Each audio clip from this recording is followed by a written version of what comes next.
Materi kali ini, mari kita mulai dari latar belakang, ritual, dan simbol dalam agama suku.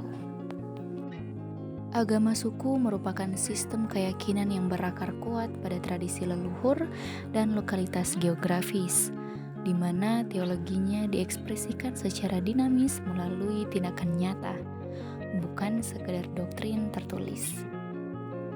Dalam praktiknya, ritual tidak dapat dipisahkan dari simbol seperti benda alam atau motif tenun yang berfungsi sebagai jembatan menuju realitas transenden sekaligus bahasa universal bagi identitas dan aturan moral komunitas. Meskipun arus modernisasi terus merambah, ritual dan simbol tetap bertahan sebagai benteng identitas asli Nusantara. Sehingga penelitian mendalam mengenai cara kerja keduanya menjadi sangat krusial guna meluruskan miskonsepsi masyarakat luas terhadap kompleksitas spiritualitas lokal. Definisi ritual. Ritual adalah serangkaian tindakan simbolis yang dilakukan secara teratur berdasarkan tradisi untuk menghubungkan manusia dengan kekuatan sakral. Secara sosial, ritual berfungsi memperkuat solidaritas kelompok dan menegaskan nilai budaya melalui momen penting dalam kehidupan, seperti kelahiran, pernikahan, bahkan kematian.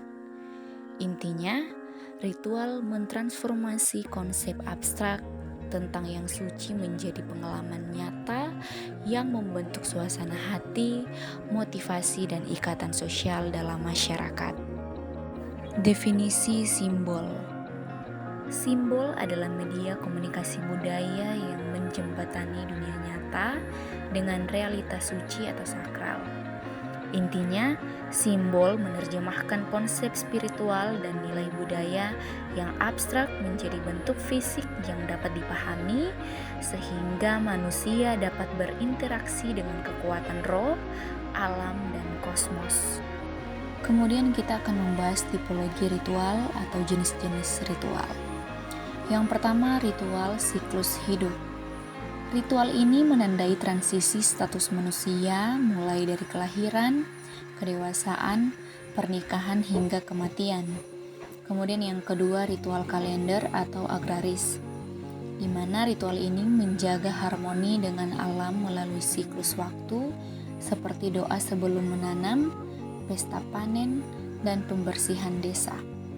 Kemudian yang ketiga, ritual situasional, di mana ritual ini dilakukan secara darurat untuk memulihkan keseimbangan akibat penyakit, bencana, atau pelanggaran adat. Kemudian kita akan membahas karakteristik simbol. Yang pertama, simbol material. Simbol ini seperti wujud fisik nilai spiritual, terlihat pada arsitektur rumah adat, artefak ritual, atau seperti patung dan medium roh, serta warna dan busana adat. Kemudian yang kedua, simbol non-material. Simbol ini seperti kekuatan sakral tanpa wujud, seperti mantra, nyanyian, silsilah keluarga, serta gerakan tarian yang melambangkan harmoni. Kemudian yang ketiga, ruang dan waktu. Penetapan tempat sakral atau gunung atau pohon dan waktu khusus seperti bulan purnama atau waktu pada bulan panen sebagai titik temu manusia dengan dunia ilahi.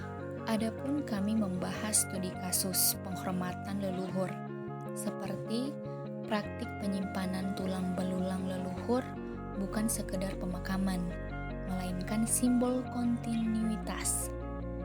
Leluhur tetap dianggap sebagai bagian aktif dari komunitas yang hidup. Kemudian kami membahas tantangan era modern, seperti desakralisasi. Ritual ini bersiko kehilangan nilai kesuciannya ketika berubah menjadi komoditas pariwisata yang hanya mengejar estetika visualnya saja. Kemudian ketegangan teologis. Adanya benturan antara tradisi lokal dengan dogma agama formal yang seringkali memicu sinkretisme atau pengaburan filosofi asli. Kemudian, disrupsi digital. Ruang siber melemahkan ikatan batin generasi muda dengan ruang suci seperti fisiknya seperti hutan, gunung, sungai, dan pengetahuan alam tradisional. Kesimpulan dari materi kelompok 3 ini adalah ritual dan simbol bukan sekedar pelengkap, melainkan nyawa yang menghidupkan sistem kepercayaan. Tanpa ritual, teologi lokal hanya akan menjadi mitos pasif tanpa dampak sosial. Ritual menjadi ruang pertemuan antara yang manusiawi dan yang ilahi, sementara simbol berperan sebagai bahasa universal yang melampaui kata-kata untuk mengikat solidaritas kelompok. Meski terancam oleh desakralisasi dan digitalisasi, praktik ini tetap bertahan sebagai benteng terakhir kedaulatan budaya dan hak adat masyarakat. Nah, pesan terakhir dari materi ini adalah melestarikan ritual dan simbol bukan sekedar menjaga masa lalu, melainkan mempertahankan etika keseimbangan alam dan keberagaman jati diri bangsa Indonesia.